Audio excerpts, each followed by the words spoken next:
ఒకప్పుడు పిల్లలు చూడండి మనం మా డ్యాడీ వాళ్ళు గానివ్వండి, మీరు చిన్నగా ఉన్నప్పటికంటే ఇప్పుడున్న పిల్లలకి దయ్యాలంటే ఒక రకమైన భయం, చీకటంటే భయం ఇప్పుడు ఎక్కువ చూస్తున్నాం మనం.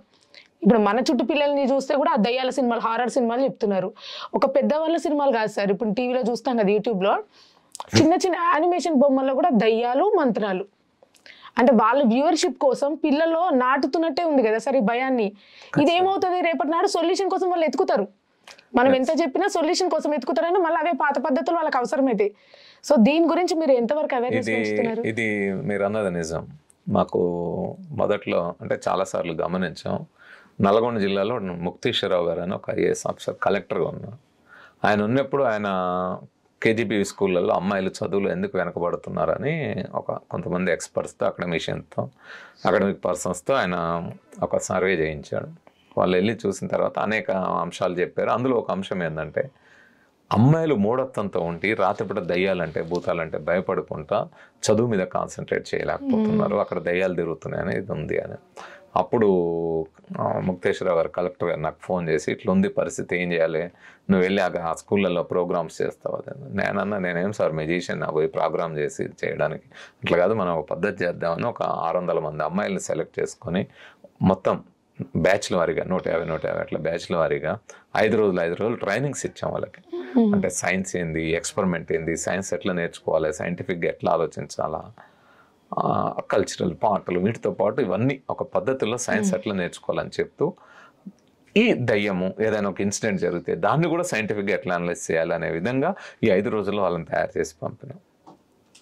సో అది ఇప్పటికీ నేను యూనిక్గా ఉండే ప్రోగ్రామ్గా ఉంటుంది. అంటే వాళ్ళని చివరి రోజు అసలు నిజంగానే దయ్యాలు ఒక వాతావరణం, ఒక పక్కన ఉండే ఒక చిన్న అడవిలాగా బుషెస్ ఉన్న దగ్గర తీసుకెళ్ళి అక్కడ దయ్యం ఒక స్కెల్టన్ ఎట్లా కదులుతుంది, స్కెల్టన్ పడుకున్నది ఎట్లా లేస్తుంది, దయ్యాలు ఎట్లుంటాయి, చీకట్లో హారర్ మ్యూజిక్తో వచ్చి వాటి నుంచి ఎట్లా మనం చేయాలి, సినిమాల్లో ఎట్లా చూపెడతారు, నిజంగా ఇవన్నీ ప్రాక్టికల్ డెమాన్స్ట్రేషన్స్ ద్వారా వాళ్ళతో చూపెట్టి చేయించడం. ఉన్నట్టుండి గుడిసెలు ఎట్లా తగలబడతాయి, వాళ్ళ మధ్యలోనే గడ్డిగా తగలబడుతుంటుంది, ఎవరు ఏమి ఉండరు అక్కడ, దానంతట అది ఎట్లా తగలబడుతుంది, దాని వెనకాల ఏం జరుగుతుంది, రాళ్ళు ఎలా పడతాయి, ఇవన్నీ కూడా ప్రాక్టికల్గా మేము చేసి చూపెట్టి పిల్లల్ని అలా తయారు. సో అట్లా అనేక చోట్ల ప్రాక్టికల్ డెమాన్స్ట్రేషన్ ద్వారా మనం పిల్లలకి చెప్పగలం. మీరు అన్నట్టు సినిమాలు చాలా ప్రభావం చూపెడతాయి. అక్కడ దాకా ఎందుకు, మా ఇంట్లోనే మా అబ్బాయి చిన్నప్పుడు ధైర్యంగా ఉండేటాడు. ఒకరోజు నైట్ బాత్రూమ్ పోమంటే నువ్వు రా అక్కడ నిలబడు అంటాడు. అరే ఏంటి అంటే భయం అవుతుంది. అట్లా 2-3 రోజులు చూసిన, ఏంటంటే దయ్యం ఉంటుందేమో. ఈ దయ్యం మన ఇంట్లో ఎన్నడూ లేదే, కొత్తగా ఈ దయ్యం ఎక్కడి నుంచి వచ్చిందంటే వాడు పక్కింటి పోయి సాయంత్రం సీరియల్ చూడడం మారాడు. ఆ సీరియల్లో దయ్యాలు అదే ఉంది, అలౌకిక ఇలాంటి.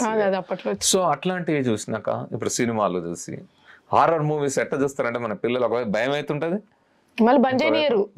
ఎట్లా అంటారు, అరే పోయిందారా వచ్చిందా ఇట్లా అనుకో అంటే ఒక క్యూరియాసిటీ ఉంటుంది. అదే ఆ టైప్లో తీస్తారు కాబట్టి టెక్నాలజీ వాడతారు, మంచి సాంకేతిక నైపుణ్యం ఉంటుంది, అది బాగా అట్రాక్టివ్గా తీస్తారు. కానీ పిల్లల్ని పిరికి వాళ్ళని చేస్తారు. అది సార్, అది చూసి ఎంటర్టైన్ అవ్వడం అంటే అది ఎంటర్టైన్ కాదు, అది పిరికి వాళ్ళని చేస్తారు. దానివల్ల ఇప్పటికీ నాకు చాలా స్కూల్ నుంచి ఫోన్లు వస్తాయి, మా పిల్లలు హాస్టల్లో భయపడతారు, కేజీబీ కానీ రెసిడెన్షియల్ స్కూల్ కానీ, ఈవెన్ హైదరాబాద్లో ఉండే residential private residential junior degree college వాళ్ళు కూడా చేస్తారు. ఇట్లా మా పిల్లలు భయపడుతున్నారు దయ్యాలతో, వీళ్ళని ఎట్లా ఎడ్యుకేట్ చేయాలని. సో ఈ విధంగా పిరికి వాళ్ళని తయారు చేస్తున్నది మీడియా, ఈ సినిమాలు, సీరియల్స్ ఇవన్నీ. నేను మొన్న ఇప్పుడు ఈ సమ్మర్లో టీవీలో అబ్జర్వ్ చేసిన సార్, యానిమేషన్ ఉంటాయి కదా సార్, దయ్యాలే మంత్రాలని నా కొడుకు చెప్తుంటాడు, వీళ్ళని మంత్రగత్తెలు అవి ఉంటాయి కదా, వాళ్ళ చేతిలో ఉండే బ్యాండ్స్, వైపర్స్ ఇవి చెప్తుంటాడు. ఏంటంటే మనం ఏమనుకున్నాం, పిల్లలు బొమ్మలు చూస్తారు అనుకున్నాం, కానీ అందులో కూడా ఇవే చూపిస్తారు. అంటే ఒక హీరోయిక్ గా ఉండే పర్సన్ చూపెట్టాలంటే విలన్ ఉండాలి అక్కడ, విలన్ లేకపోతే హీరోయిజం ఎక్స్పోజ్ కాదు.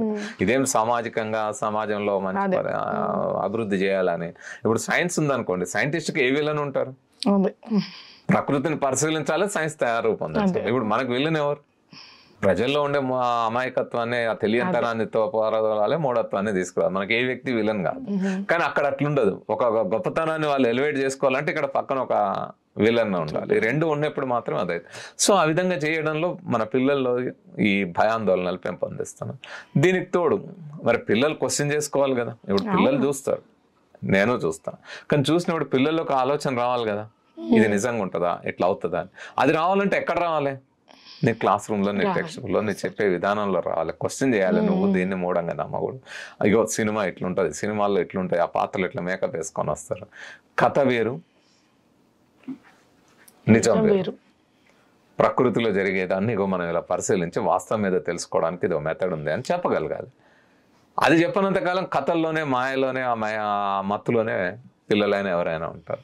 కాబట్టి కథని నిజం అనుకుని భ్రమించే పరిస్థితి ఉంటుంది. దాన్ని చాలా ఫ్యూచర్ మీద ఎఫెక్ట్ పడుతుంది కదా సార్. జనరేషన్స్ ఇంకా చాలా మనం మీరు ఇంత అవేర్నెస్ ఇన్ని ఇయర్స్ నుంచి చేస్తున్నా ఈ అవేర్నెస్ ఎంత పెరుగుతుందో ఇది కూడా అదే రేంజ్ లో పెరుగుతుంటది. కానీ ఒక విషయం ఏంటంటే దానికి వాళ్ళు ఎన్ని వందల వేల కోట్లు పెట్టి ఖర్చు పెట్టినా ఆ మూఢత్వాన్ని పెంచే ప్రయత్నం ఎంత చేసినా సైన్స్ కానీ హేతుబద్ధ ఆలోచనకి వైజ్ఞానిక దృక్పథానికి మనం చేసే ప్రచారం లేదా ఎవరో ఒకరు చేసే ప్రచారం, ఎవరో ఒకరు చెప్పే అంశం అది సత్యమైనప్పుడు ఇది పవర్ఫుల్గా ఉంటుంది. ఇది వెళ్తుంది జనంలోకి. ఇప్పుడు మీరు గతంలో ఉన్నట్టుగా ఈరోజు చాలా లేదు. ఒకప్పుడు శ్మశానానికి పోతే భయపడేది, శ్మశానానికి చాలా దూరంగా ఉండేది. ఇవాళ శ్మశానాలు ఇల్లు కట్టుకుంటారు. హైదరాబాద్ లేని శ్మశానం మిగిలిందా? అపార్ట్మెంట్లు వేసినాయి కదా శ్మశానాల మీద. సో మారుతుంది సమాజం. ఒకప్పుడు వాస్తు అంటే కింద ఎముకలు ఉండే దగ్గర ఇల్లు కట్టొద్దు, శ్మశానాలు ఇల్లు కట్టొద్దు. ఈరోజు ఏ శ్మశానాలు ఇల్లు? ఎగుడు దిగుడు ఉండే భూముల మీద ఇల్లు కట్టొద్దు. ఈరోజు బంజారాస్ జూబ్లీహిల్స్ దేని మీద? గుట్టల మీదే. సో వాళ్ళ కోసమైనా మారుతుంది. మార్పులో మళ్ళీ వాళ్ళు మూఢత్వాన్ని చూపించడానికి ఇల్లు ఇట్లా కట్టినా కాబట్టి గోడ ఇట్లా కట్టినా అంటాడు, కానీ కింద భూమి గురించి మాట్లాడు. దానికోసం కోట్లు ఖర్చు పెట్టి వాస్తు బాగాలేదని చెప్పి కోట్లు కూలగొట్టి కొత్తవి కట్టి ఇలాంటివి చూస్తూ ఉన్నాం కదా సార్. వాస్తు ప్రకారం సెక్రటేరియట్ కట్టిన కేసీఆర్ గారు ఏమైనారు? అంతకుముందు పాత సెక్రటేరియట్ ఉన్నప్పుడు హుస్సేన్ సాగర్ వైపు ఉన్న గేటు తీసేసి అటువైపు గేటు పెట్టిన చంద్రబాబు నాయుడు ఏమైంది? అప్పుడు ఓడిపోలే. వాస్తు ప్రకారమే ఉంటే ఇప్పుడు అందరు ఎట్లా ఓడిపోయారు? వాస్తు ప్రకారం అంతా పనిచేసి పూజ ప్రకారం చేసే మోడీ గారికి 1,00,000 ఓట్ల మెజార్టీకి ఎందుకు ఓడిపోయింది? అసలు 2 రౌండ్స్ లో వెనకబడి ఉన్నాడు ఆయనకంటే. ఎందుకు పోయింది? పెరగాలి కదా. సో ఇవన్నీ ఇప్పుడు గవర్నమెంట్ సింగిల్ పార్టీ ఫామ్ చేయలేని పరిస్థితి ఎందుకు వచ్చింది? కోalition గవర్నమెంట్ ఉండే పరిస్థితి ఎందుకు వచ్చింది? వాస్తు పూజలు ఇవన్నీ నమ్మకాలు ఇవన్నీ కరెక్ట్ అయితే రావాలి కదా. సో ఇవన్నీ కూడా అందుకే నేను అనేది దీన్ని మనమే క్వశ్చన్ చేయలే. అంటే హేతువాదులో లేదా వైజ్ఞానిక దృక్పథం ఉన్న వాళ్ళే క్వశ్చన్ చేయలేదు. దీన్ని క్వశ్చన్ చేసిన వాళ్ళు అదే దయానంద సరస్వతి, అదే వివేకానంద కూడా వాళ్ళు క్వశ్చన్ చేస్తారు. వాళ్ళు ఇట్లా ఉంటది కదా అని. సో అన్నిటినీ మూఢత్వాన్ని వాళ్ళు క్వశ్చన్ చేస్తారు. ఇవన్నీ మూఢ నమ్మకాలు, వాస్తు, జ్యోతిష్యం ఇవన్నీ కూడా. కాబట్టి ఈ ఆలోచన రావాలి మనలోకి, క్వశ్చనింగ్ అనేది రావాలి. కానీ మనం ఏది చెప్పినా కానీ ఇప్పుడు మనం ఆ రేంజ్ వాళ్ళ దగ్గరకు మనం వెళ్ళి చెప్పలేం. కానీ ఈ పామరులు నష్టపోతున్నారు కదా సార్. ఈ ఎవరైతే తెలియని వాళ్ళు చెప్తే వినడం, వీళ్ళు చెప్తే ఆల్రెడీ వీళ్ళు నష్టపోయి ఉంటారు. హెల్త్ ఫైనాన్షియల్గా నష్టపోయిన తర్వాత ఈ చుట్టుపక్కల ఈ అవేర్నెస్ ఎక్కువ ఉండి అటు వెళ్ళండి ఇటు వెళ్ళండి, దీనివల్ల ఫైనాన్షియల్గా హెల్త్ పరంగా అవుతూ ఉన్నారు కదా. సో అలాంటి వాళ్ళకి చిన్నగా ఏం చెప్తారు సార్? ఇప్పుడు దిష్టి నరదిష్టి అని చెప్పి వాళ్ళు చాలా ఫైనాన్షియల్గా పూర్ ఉంటారు. ఓ దగ్గర 20,000 కట్టమంటారు. వాళ్ళు సపోజ్ చేస్తారా, మళ్ళీ ఇంకేదో పూజని ఇంకో 30,000 తెమ్మంటారు. ఇవి ఎంత లాస్ కదా సార్. ఫ్యామిలీస్ మొత్తం ఆగమైపోతుంటాయి కదా. ఎస్ అంతే. ఇప్పుడు మీరు అన్నట్టు 1 కోటి రూపాయలు ఉన్న ఆయనకి 1,00,000 రూపాయలు పోతే లెక్కలో పడదు. కానీ ఏమీ ఆదాయం లేని వాళ్ళకి 1,000 రూపాయలు ఖర్చు పెడితే కూడా అది ఒక పెద్ద బర్డెన్, అప్పులు పడిపోయి వడ్డీల మీకు అయ్యే పరిస్థితి వస్తుంది.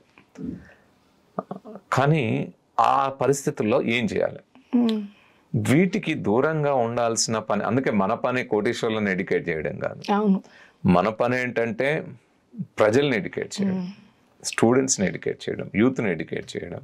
ఒక హేతుబద్ధ వైజ్ఞానిక దృక్పథం ఆలోచన వైపు, ఒక భౌతికవాద ఆలోచన వైపు మళ్లించడం అనేది చాలా ముఖ్యమైన అంశం. ఈ హేతుబద్ధ వైజ్ఞానిక దృక్పథాన్ని వాళ్ళలో కలిగించడానికి ముఖ్యంగా ప్రశ్నించేటట్టు చేయడం, అది చేయడానికి నిరంతరం ప్రయత్నం చేయాలి. మనం కూడా ఈ మీడియాని అంటే ఇంకా దేన్నైనా, ఏ సోర్స్నైనా, ఏ మీడియంనైనా, ఏ విధానాన్నైనా తిట్టుకుంటూ విమర్శించుకోవడం, కూర్చోవడం కాకుండా సైన్స్ని చెప్పే వల్ల మనం కూడా వీటిని వాడుకోవాలి. ఎంతగా వాడుకోవాల్సి వస్తే అంతగా వాడుకోవాలి. వాడుకుంటూ సోషల్ మీడియాని వాడుకోవాలి, టెక్నాలజీని వాడుకోవాలి. వాడుకొని సైంటిఫిక్ దృక్పథాన్ని ప్రజల్లో పెంపొందించే ప్రయత్నం చేయాలి. లేకపోతే మీరు ఈ విధంగా నష్టపోతున్నారు. మీరు అన్నారు ఆర్థికంగా నష్టపోతున్నది కేవలం పేదలే కాదు. ఒక ఆయన డాక్టర్, మీరు ఆ మధ్య వార్తల్లో చదివితే రైస్ పుల్లింగ్ ఆయన ఏదో చెంబు పేరుతోటి వెళ్ళి 1,00,00,000 రూపాయలు ఏదో అప్పులు తెచ్చి పెట్టి వడ్డీలు కట్టలేక సూసైడ్ చేసుకున్నాడు. డాక్టర్ మంచి సంపాదన ఆయన. సో ఇట్లాంటివి పోతున్న వాళ్ళు చాలా మంది. కాలాహల్దీ అంటాడు, లేకపోతే రైస్ పుల్లింగ్ కాయన్ అంటారు, ఇంకోటి ఏందో అదేంది. ఈ కాయన్ చూడండి, ఇది ఎప్పటిదో కాలంది, దాన్ని ఇట్లా నిడిలు పెట్టగానే ఇట్లా పైకి లేచి తిరుగుతూ ఉంది, దీని వెనకాల ఏదో శక్తి ఉంది, ఇది దగ్గరికి పోతే దానంతటదే మంట పడుతుంది, కాలాలది, ఇలాంటివి రకరకాలు. అందుకే మనం ఇవన్నీ చేసి ప్రాక్టికల్గా చేసి చూపెట్టేది. అందుకే ఇప్పుడు జనం ఎట్లా నమ్ముతున్నారంటే, వీళ్ళు పోయిన వాళ్ళు ఏదో ఒక మాయ చెప్పి వాళ్ళని నమ్మించడానికి కేవలం ఉత్తగానే నమ్మరండి. వాళ్ళని నమ్మించడానికి ఏదో ఒక ట్రిక్ ఏదో చేసి చూపెడతారు. చూసినప్పుడు అది ఎలా చేస్తారు, వాళ్ళ దగ్గర పోయినా అరే ఆయన దగ్గర శక్తి ఉండబట్టే ఎట్లా చేసిండే, అదే కాదు నేను కూడా చేస్తా చూడండి. చేస్తేనే కుదరదు, చేస్తే నీ దగ్గర కూడా ఏదో దాని వెనకాల ఉండే సైన్స్ చెప్పగలరు. మీరు అన్నట్టు ఎంత దారుణమైన నష్టాలు ఉంటాయంటే, నాకు ఆ మధ్య ఒక ఫోన్ వచ్చింది, జిల్లా పేరు మనుషుల పేరు ఎందుకు కానీ, ఒక అమ్మాయి ఫోన్ చేశాను. సార్ మా ఫ్రెండ్ అని చెప్పింది. ఫ్రెండేనా తనేనా తెలియదు, మనకు తెలియదు. మా ఫ్రెండ్ ఈ మధ్య ఒకటి అయింది సార్, ఆమె ఒకరిని లవ్ చేస్తున్నారు, వాళ్ళిద్దరూ లవ్లో ఉన్నారు. ఈ మధ్య ఆ అబ్బాయి కొద్దిగా ఈమె పట్ల ఇంట్రెస్ట్ చూపెట్టలేడు, కొద్దిగా తగ్గింది ఇంట్రెస్ట్, వేరే అమ్మాయితోటి మాట్లాడుతున్నాడేమో అని అనుమానం ఏమకుంది. ఆయన మాట్లాడుతుండో లేదో తెలియదు. ఆయన ఏమో నేను కొద్దిగా నా ఉద్యోగం ఈ బిజీలో ఉన్నా, మనం ఓకే అని చెప్తున్నాడు, అదే ఒకటి కారణం. కానీ ఈ అమ్మాయిలో అనుమానం మొదలైంది, అదేదో తగ్గిందని. ఈ అనుమానం మొదలైన తర్వాత ఈ యూట్యూబ్లు వచ్చినాయి. ఈ మధ్య యూట్యూబ్ ఛానళ్ళు, అంటే మీది కూడా యూట్యూబ్ ఛానల్, కానీ యూట్యూబ్ ఛానల్లో ఎంత మూఢత్వాన్ని పెంపొందించాలో, ఎంత అన్సైంటిఫిక్ అంశాలను చెప్పాలో అంత చెప్తా ఉన్నాను. అందులో ఇంకా యాడ్స్ చూసి వశీకరణ విద్య అని నెంబర్లు ఇచ్చాను.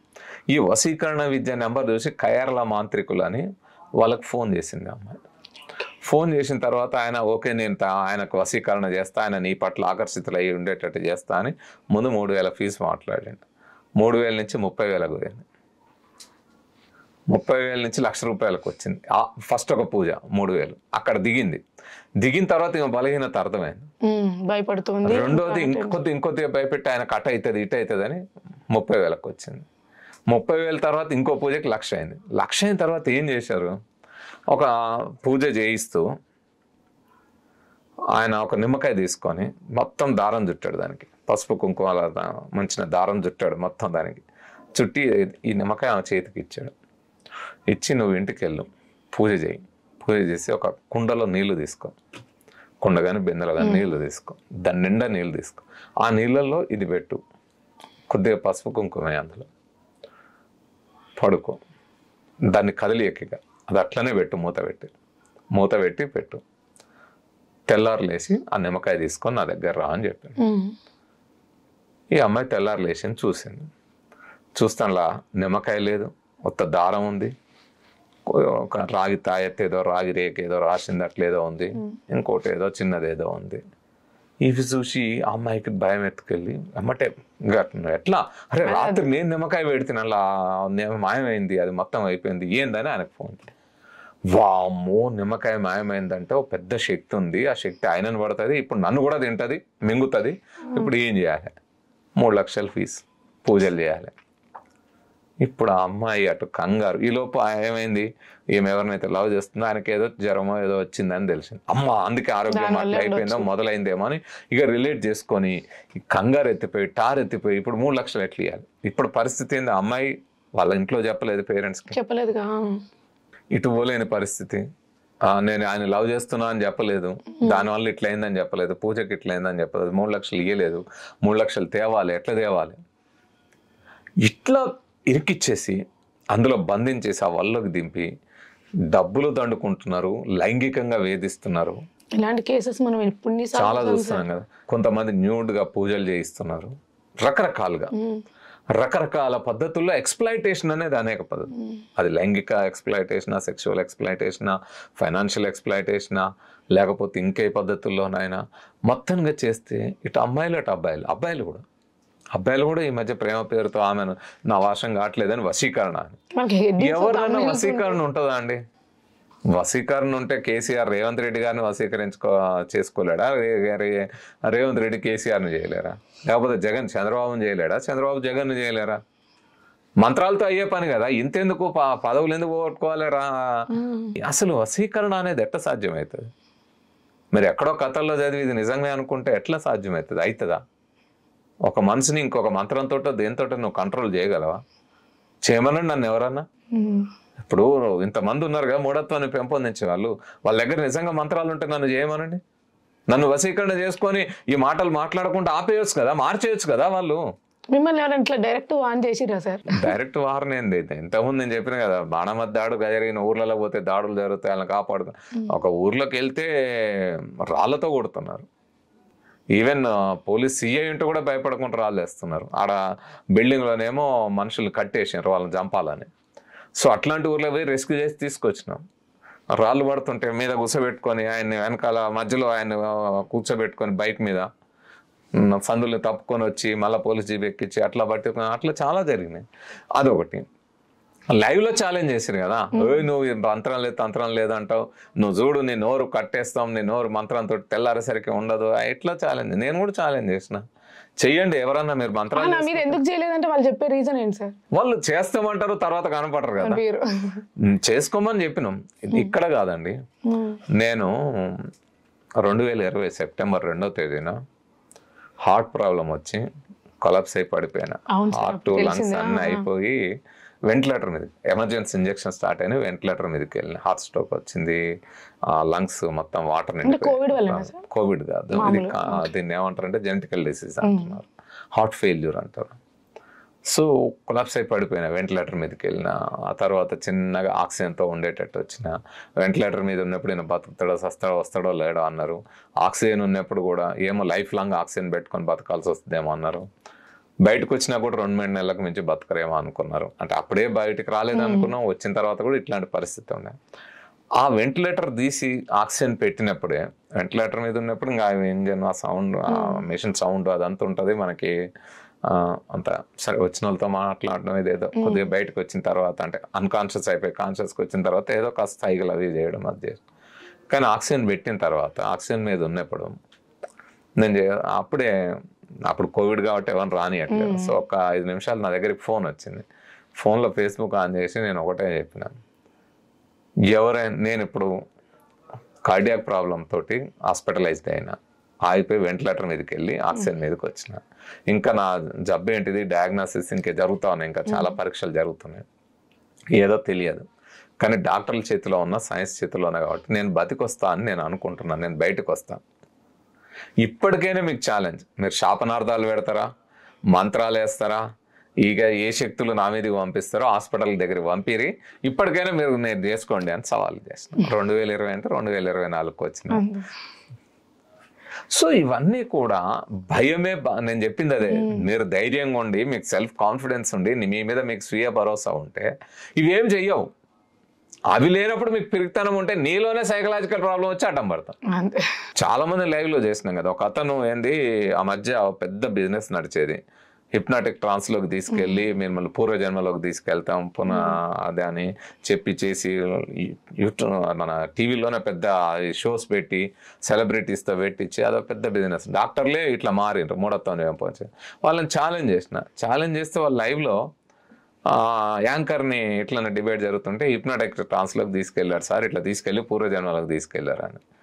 నాకు ఒక ఛానల్లో డిబేట్ జరిగినప్పుడు నేను అన్నా, అదేముందండి ఎవరైనా తీసుకెళ్ళొచ్చు కదా అని. మీరు తీసుకెళ్తారా అన్న. ఎస్, ఎవరు తీసుకెళ్తారా అన్న. ఆయన ఎవరు తీసుకెళ్ళండి అన్న, మా యాంకర్ అన్న. ఇంకో యాంకర్ రమ్మను, ఇంకో న్యూస్ రమ్మను. వచ్చారు, కూర్చున్నారు, లైవ్లో హిప్నటైజ్ చేసిన, తీసుకెళ్ళిన, పూర్వజన్మలకు తీసుకెళ్ళి చెప్పించిన, లైవ్లో చెప్పిండు. అంతా అయిపోయింది. బయటకు తీసుకొచ్చినాక ఇదంతా బోగస్ పూర్వజన్మ ఉంటుందా? హిప్నాటిక్లో నేను ఇచ్చిన సజెషన్స్ అనుగుణంగా ఆయన ఇట్లా చెప్పిండు, ఇదే చేసిండు అని. ఇవాళ వాళ్ళు నాతో ఫేస్ చేయాలంటే ఛానల్కి వస్తే, ఒక ఛానల్లో ఒకసారి నన్ను ఒక స్టూడియోలో కూర్చోబెట్టి, ఆయన ఒక స్టూడియోలో కూర్చోబెడితే ఇవన్నీ రమేష్ గారు చేస్తారండి, నేను అట్లా చెప్పలేదండి, ఇట్లా చెప్పిన, ఇది అది అని మార్చింది. లైవ్లోనే అర్థమవుతుంది, వీడియోలు ఇప్పటికే ఉంటాయి. సో అందువల్ల ప్రాక్టికల్గా మనం చేసి ఛాలెంజ్ చేసినప్పుడు ఎవరు నిలబడరు.